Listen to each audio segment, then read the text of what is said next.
Herrens ängel kom med bud till Maria. Var hälsad Maria, full av nåd, Herren är med dig. Välsignad är du bland kvinnor och välsignad är din livsfrukt Jesus.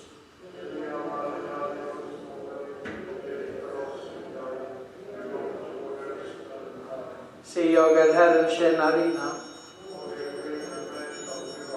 Var hälsad Maria, full av nåd, Herren är med dig. Välsignad är du bland kvinnor och välsignad är din livsfrukt Jesus.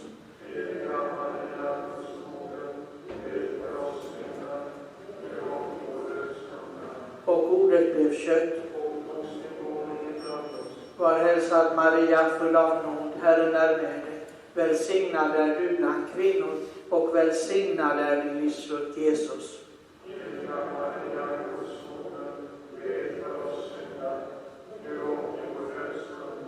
Bed för oss, heliga Guds moder. Låt oss be. Herre, ingjut din nåd i våra hjärtan så att vi som ängelns budskap får veta att din son blivit människa. Genom hans lidande och kors når fram till uppståndelsens härlighet. Genom honom, Jesus Kristus, vår Herre.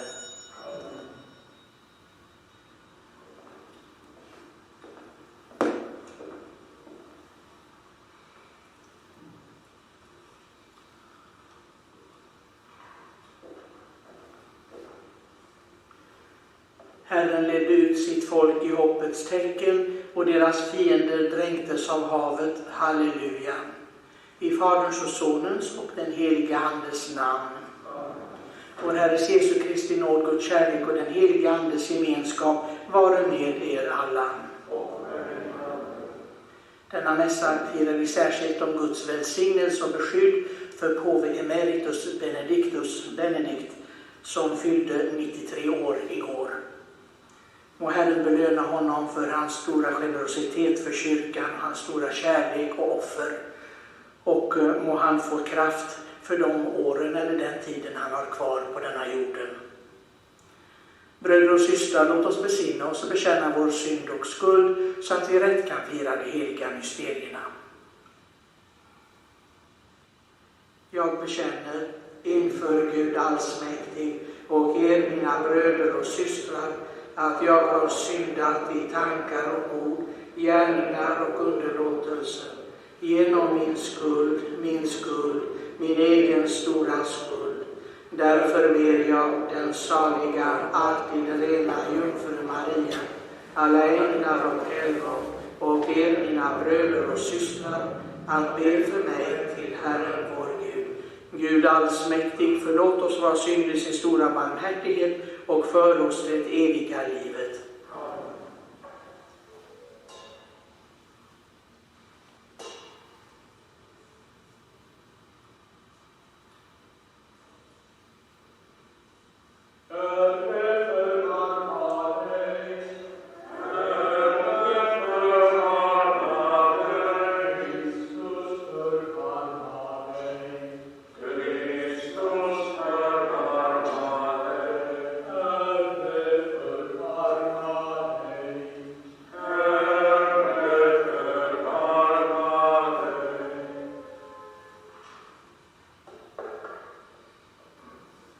Ära i höjden åt Gud och på jorden frid åt människor av god vilja.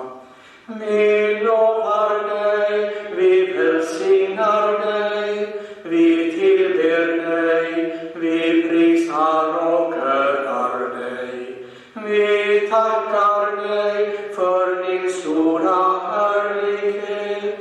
Herre Gud, himmelske konung, Gud Fader allsmäktig. Herre Guds enfödde son, Jesus Kristus. Herre Gud, Guds lamm, Faderns son. Du som borttager världens synder, förbarma dig över oss. Du som borttager världens synder, tag emot vår bön. Du som sitter på Faderns högra sida, förbarma dig över oss. Ty du allena är helig, du allena Herre.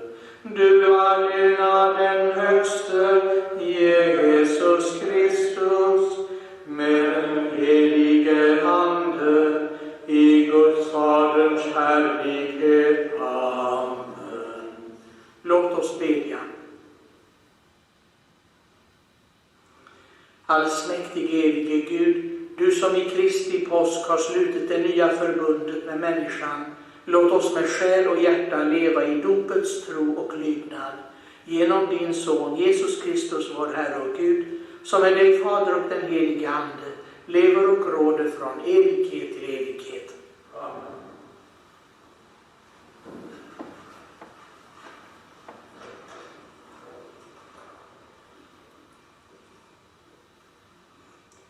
Läsning ur Apostlagärningarna. Medan Petrus och Johannes talade till folket överraskades de av prästerna, tempelkommendanten och saddukeerna, som inte kunde tåla att apostlarna undervisade folket och med hänvisning till Jesus förkunnade uppståndelsen från de döda. De grep dem och höll dem i häkte till nästa dag, eftersom det redan var kväll. Men många som hade hört ordet kom till tro, och tillsammans var det nu omkring 5 000 män. Nästa dag samlades de högsta styresmännen samt de äldste och de skriftlärda i Jerusalem. Översteprästen Hannas var där, liksom Kajafas, Jonatas och Alexandros och alla av översteprästlig släkt. De lät föra fram apostlarna och frågade dem: genom vilken kraft eller i vems namn har ni gjort detta? Då fylldes Petrus av helig ande och svarade dem: ni äldste och folkets ledare, när ni idag ställer oss till svars för en välgärning mot en sjuk och vill höra hur han har blivit botad, då ska ni veta, ni alla och hela Israels folk, att det skedde genom Nazaren, Jesu Kristi namn. Tack vare honom som ni korsfäste och som Gud har uppväckt från de döda, står den här mannen frisk framför er. Jesus är stenen som ratades av er husbyggare, men blev till en hörnsten. Hos ingen annan finns frälsningen, och ingenstans bland människor under himlen finns något annat namn som kan rädda oss. Så lyder Herrens ord. Gud, vi tackar dig. Stenen som husbyggarna ratade har blivit en hörnsten. Stenen som husbyggarna ratade har blivit en hörnsten. Tacka Herren, ty han är god, evigt varar hans nåd. Så må Israel säga, evigt varar hans nåd. Så må de som fruktar Herren säga, evigt varar hans nåd. Stenen som husbyggarna ratade har blivit en hörnsten. Stenen som husbyggarna ratade har blivit en hörnsten. Herren har gjort den till detta. Underbart är det i våra ögon. Detta är en dag som Herren har gjort. Låt oss jubla och vara glada. Stenen som husbyggarna ratade har blivit en hörnsten. Herre, hjälp oss. Herre, låt det gå oss väl. Välsignad vare han som kommer i Herrens namn. Vi välsignar dig från Herrens hus. Herren är Gud och han gav oss ljus. Stenen som husbyggarna ratade har blivit en hörnsten.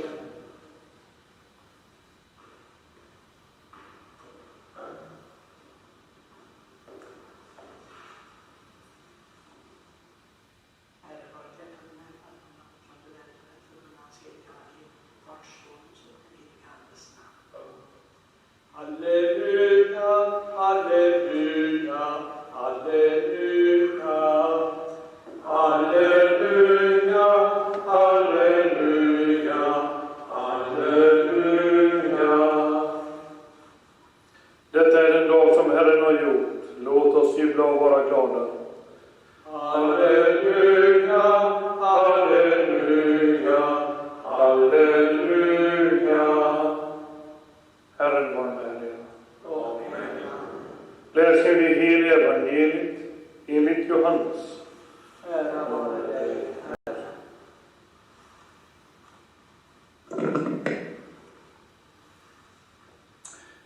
Vid den tiden visade sig Jesus igen för lärjungarna vid Tiberias sjön. Det gick till så: Simon Petrus och Thomas, som kallades tvillingen, Natanael från Kanan i Galileen, Sebedaios söner och 2 andra lärjungar var tillsammans. Simon Petrus sade till de andra: jag ger mig ut och fiskar. De sade: vi följer med dig. De gick ut och de steg i båten, men den natten fick de ingenting. När morgonen kom stod Jesus på stranden, men lärjungarna förstod inte att det var han. Och Jesus frågade: mina barn, har ni ingen fisk? De svarade: nej.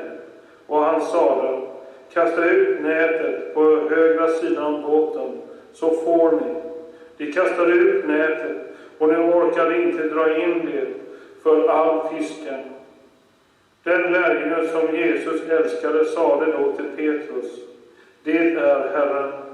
När Simon Petrus hörde att det var Herren, knöt han om sig ytterplagget, för han var inte klädd, och han hoppade i vattnet. De andra lärjungarna kom efter i båten med fångsten på släp. Det hade inte långt till land, bara 100-tal meter. Då de steg i land fick de se en glödhög och fisk som låg på den och bröd. Jesus sade till dem: hämta några av fiskarna som ni just fick. Simon Petrus gick upp på stranden och drog i land nätet, som var fullt av stora fiskar, 153 stycken. Och fast det var så många gick nätet inte sönder. Jesus sade till lärjungarna: kom och ät. Ingen av dem vågade fråga honom vem han var. De förstod att det var Herren. Jesus gick fram och tog brödet och gav dem, och likaså fisken. Detta var 3:e gången som Jesus visade sig för sina lärjungar sedan han hade uppstått från de döda. Så lyder Herrens evangelium. Lovad vare du, Kristus.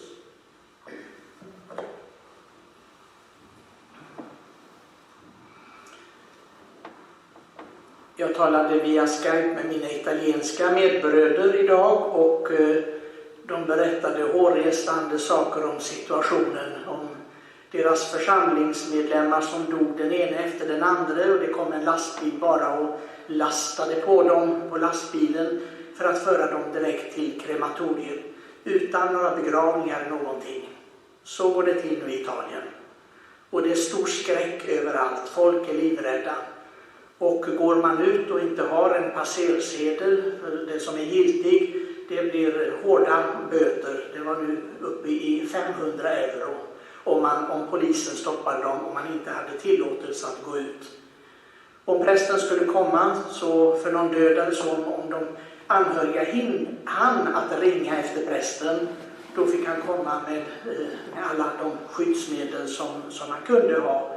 Naturligtvis, det är en förfärlig situation, och naturligtvis kyrkorna är tomma, stängda.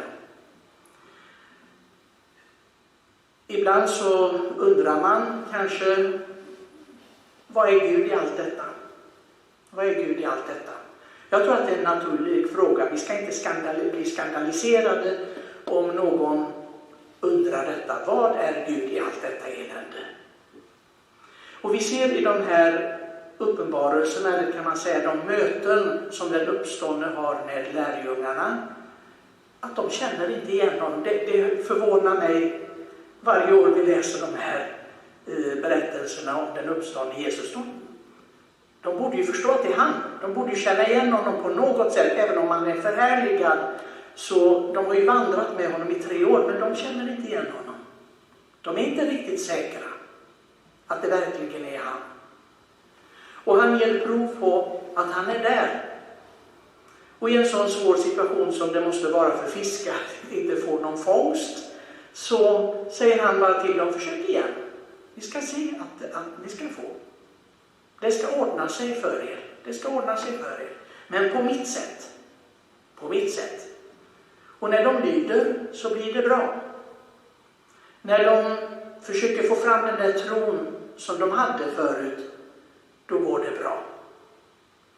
Och vi måste möta alla de situationer vi har, oavsett om det är coronavirus eller inte, vilken situation som helst. För det här med prövningar, det tar inte slut med coronaviruset upphör. Utan det har vi året runt, åren runt. Den ena prövningen efter den andra. Då det tas fram här, har jag tro eller inte? Kan jag se på min verklighet med tro eller inte? Tror jag verkligen att Herren är med i allt det som jag går igenom? Som världen går igenom, mänskligheten går igenom. Tror jag det? Tror jag att Herren lägger en mening i allt det som sker? Eller tror jag det inte? Det är ett val jag gör här. Och nu närmar vi oss en stor, stor fest. Den gudomliga barmhärtighetens söndag. Som Johannes Paulus II sa, att han hade blivit påve just för att proklamera detta stora löfte, detta stora firande. Att fira Guds barmhärtighet. Jag tror att det finns många nu inför årets firande som undrar, är Gud verkligen barmhärtig som låter allt detta ske? Ja, Gud är alltid barmhärtig. Och även i det som sker, som vi tycker kanske är katastrofalt, och det är det för många, att förlora sina anhöriga, sina närmaste, och att se familjen skadad på något sätt och själv kanske uppleva detta lidande. Gud är barmhärtig i allt. Gud är barmhärtig för han visar oss på det eviga livet att det är det vi ska sikta mot. Inte det som är på jorden, som Paulus säger. Sök inte det som är på jorden. Han hamrar detta och säger, det blir fel, allting blir fel. Om ni sätter er tillit till det som är här, att ni ska vara friska, starka och framgångsrika, då blir det galet. Då har ni ingenting sen, säger Paulus. Och det är det vi ska göra, sök först Guds rike. Det är det vår frälsare säger, den barmhärtige säger det, och det är barmhärtighet detta. Sök först Guds rike. Det handlar inte bara om sublimering. Ja, får jag inte det, då får jag sikta på någonting annat. Nej, det är inte tro. Det är inte tro. Utan det är en psykologisk process, det är ingenting annat. Men att ha tro, och verkligen tro på att det här, det är inte det att jag ska lyckas med det på ett speciellt sätt, därför att världen har programmerat oss nu genom massmedia och allting, att om du inte har den sortens liv, då är det inte värt någonting. Det där är en slags sublimering också, en felaktig sådan. Men vi vet redan från början i vår tro att vi är skapade för den himmelska glädjen. Men vi måste gå igenom mycket bedrövelser, som det står. Mycket bedrövelser. Att renas från världen, det är en oerhört smärtsam process. Det vet alla som vill gå igenom den. Den är en oerhört smärtsam process. Att frigöra sig från världen. Och det vi kallar det till för att uppnå påskens eviga härlighet. Och det är det vi siktar efter, eller hur?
Välsignad är du, Herre världsalltets Gud, till av din givmildhet har vi tagit emot det bröd som vi bär fram till dig, en frukt av jorden och av människors arbete, som för oss blir livets bröd.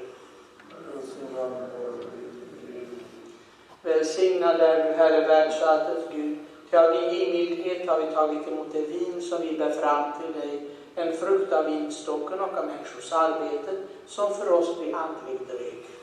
Välsignad vare du. Herre vår Gud, inför ditt ansikte ber du med ödmjuk sinne och förkrossat hjärta. Tag emot oss och låt offer som vi framför idag med dig till behag.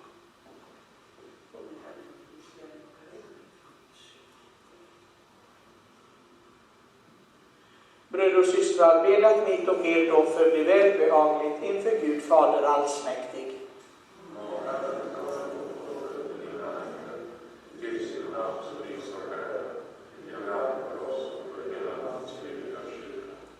Se här i dessa gåvor vår vilja att hålla förbundet med dig, och låt våra känslor renas och förvandlas till en längtan efter himmelsk salighet genom Jesus Kristus vår Herre.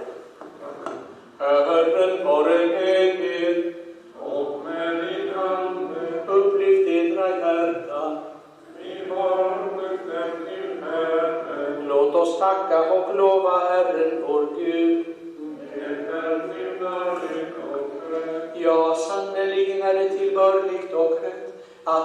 prisa dig, Herre, varje dag och varje stund, och särskilt denna dag, då vårt påskalamm Kristus blivit slaktad.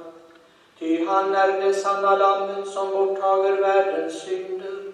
Med sin död gör han döden om intet, och med sin uppståndelse förnyar han livet. Därför strålar hela världen i påskens glädje, och därför sjunger himmelens makter och änglarnas skaror din ära, och förkunnar ditt lov utan ände.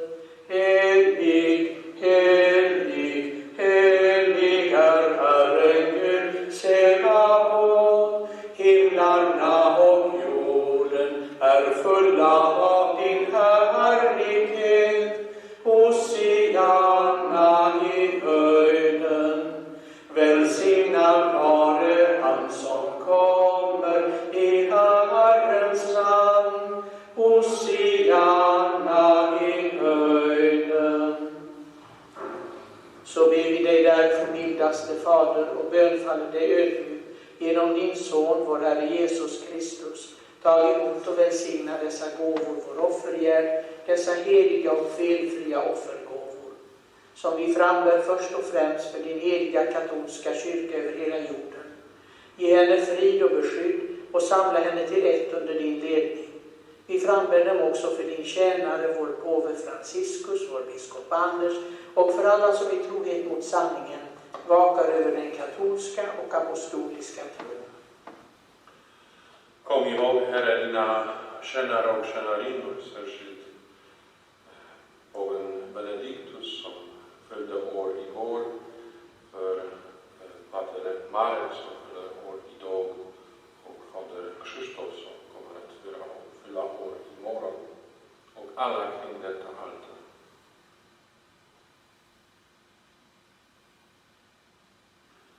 Du känner deras tro och vet deras renighet.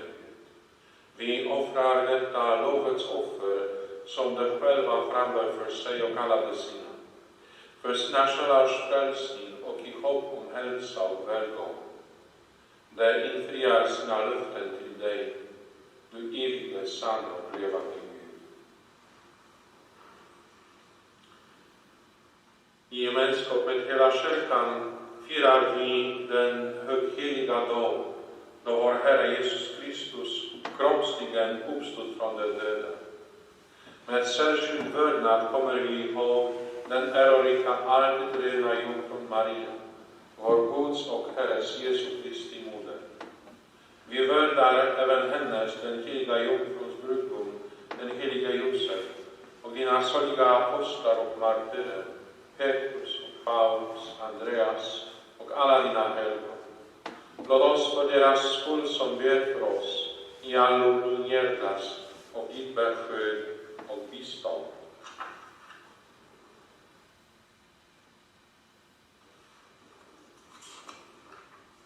Herre, se till oss i nåd och tag emot denna offergåva som vi dina tjänare och hela din tjänarskara frambär till dig. Även för dem som du har pånyttfött av vatten och helig ande och skänkt förlåtelsen för alla synder. Låt din frid råda över våra dagar, rädda oss undan evig fördömelse och låt oss räknas till jorden av dina utvalda.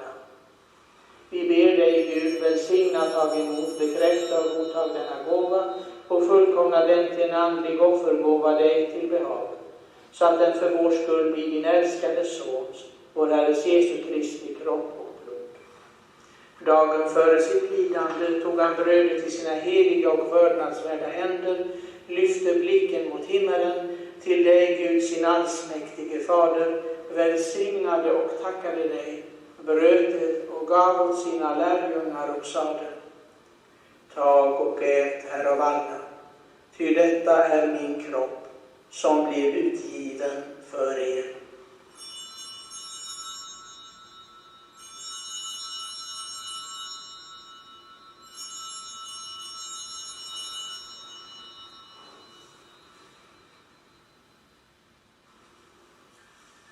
Likaså tog han efter måltiden denna härlighetens kalk i sina heliga och vördnadsvärda händer, välsignade och tackade dig åter, gav åt sina lärjungar och sade: Tag och drick här av alla, ty detta är mitt blods kalk, det nya och eviga förbundets blod, som blir utgjutet för er och för de många till syndernas förlåtelse.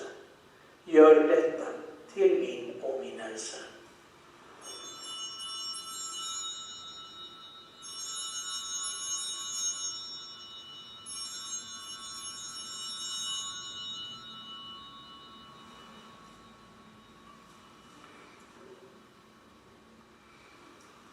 Trons mysterium. Din död förkunnar vi, Herre, och din uppståndelse bekänner vi, till dess du återkommer i himmelen. Därför, Herre, frambär vi dina tjänare och ditt heliga folk dessa gåvor, till åminnelse av Kristi din Sons, vår Herres saliga lidande, av hans uppståndelse från dödsriket och hans ärorika himmelsfärd. Till dig ärans och härlighetens Gud, frambär vi av de gåvor du själv har givit, en ren och helig och fläckfri offergåva, det eviga livets heliga bröd och den oförgängliga frälsningens kalk.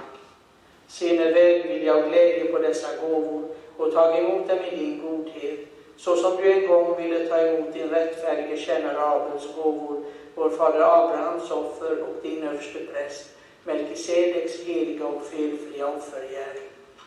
Vi bönfaller dig, allsmäktige Gud. Låt detta offer genom din heliga ängels händer bäras fram till ditt altare i höjden, inför din gudomliga härlighets åsyn. Och låt oss alla som har del i altaret och tar emot din Sons allra heligaste kropp och blod fyllas av all himmelsk nåd och välsignelse. Herre, kom även ihåg dina tjänare och tjänarinnor som tecknade med trons insegel gått före oss och nu insomnat i din frid.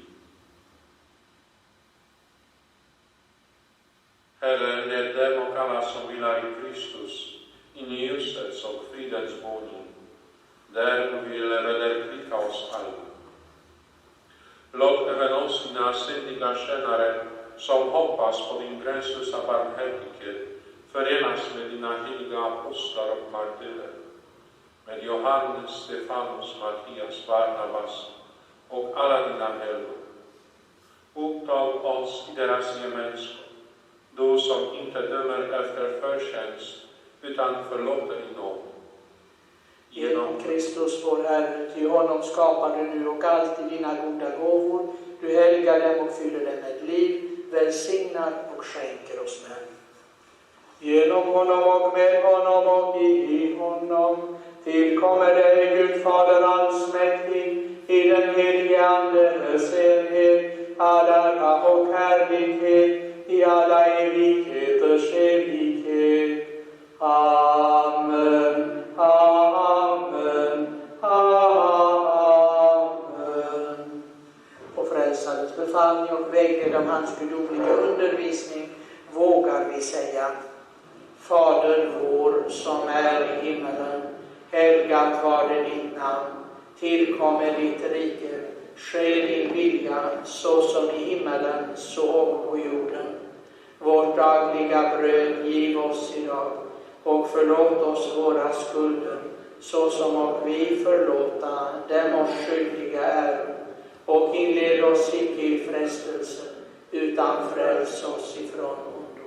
Ja, fräls oss, Herre, från allt ont och ge oss frid i våra dagar, så att vi genom din barmhärtighet alltid går fria från synd och är trygga i all oro och förvirring, medan vi lever i hoppet om saligheten och väntar på vår frälsarens Jesu Kristi återkomst.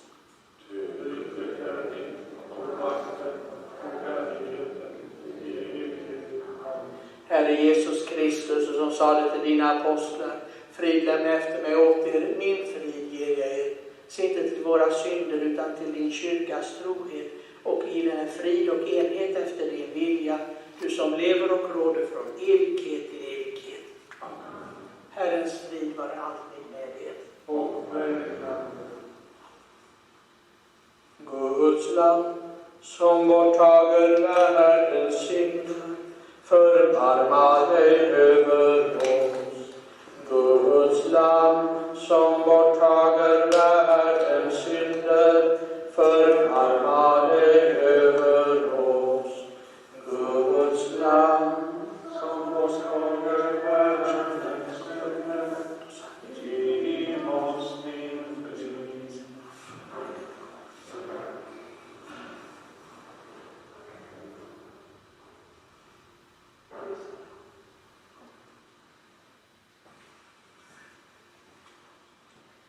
Se Guds lam som borttager världens synder, saliga de som blivit kallade till Lammens måltid.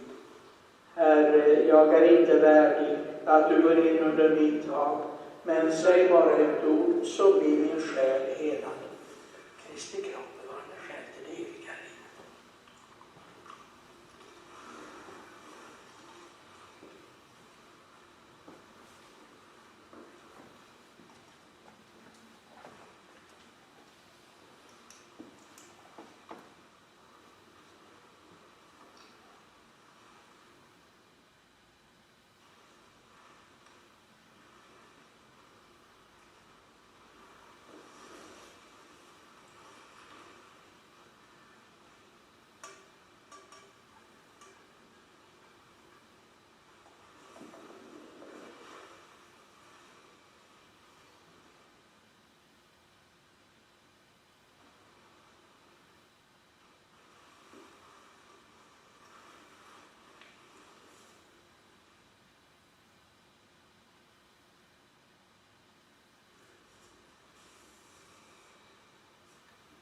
Jesus sade till lärjungarna, kom och ät, och han tog brödet och gav dem. Halleluja.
Min Jesus, jag tror att du är närvarande i altarets allra heligaste sakrament.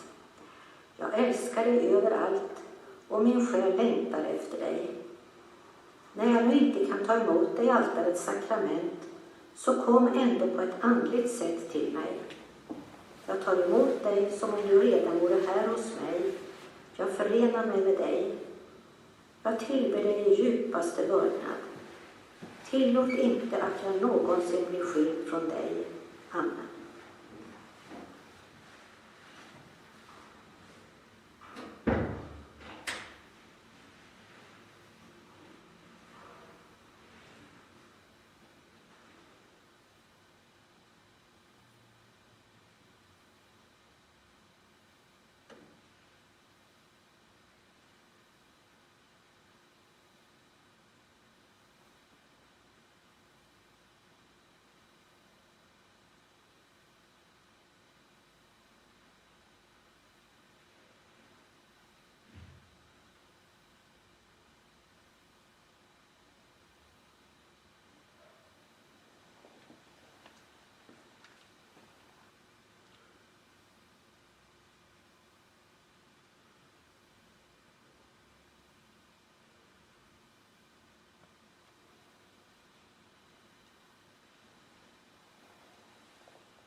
Låt oss be.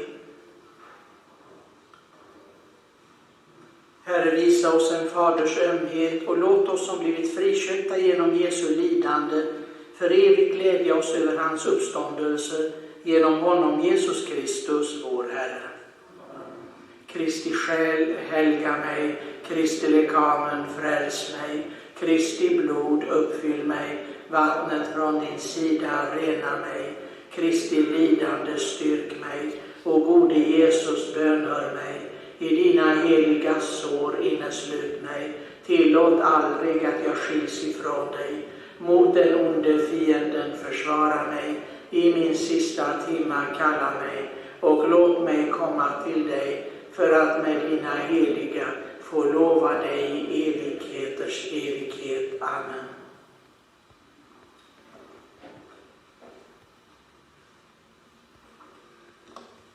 Herren vare med er.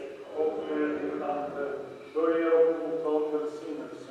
Må Gud allsmäktig välsigna er på denna stora högtid, så att ni undgår synd och allt annat ont. Amen. Må han som genom sonens uppståndelse har räddat er till livet fylla er med odödlighetens alla gåvor. Amen. Och må ni som deltagit i Herrens lidande, men nu får jubla över hans uppståndelse, en gång med överflödande glädje ta del i den himmelska högtiden.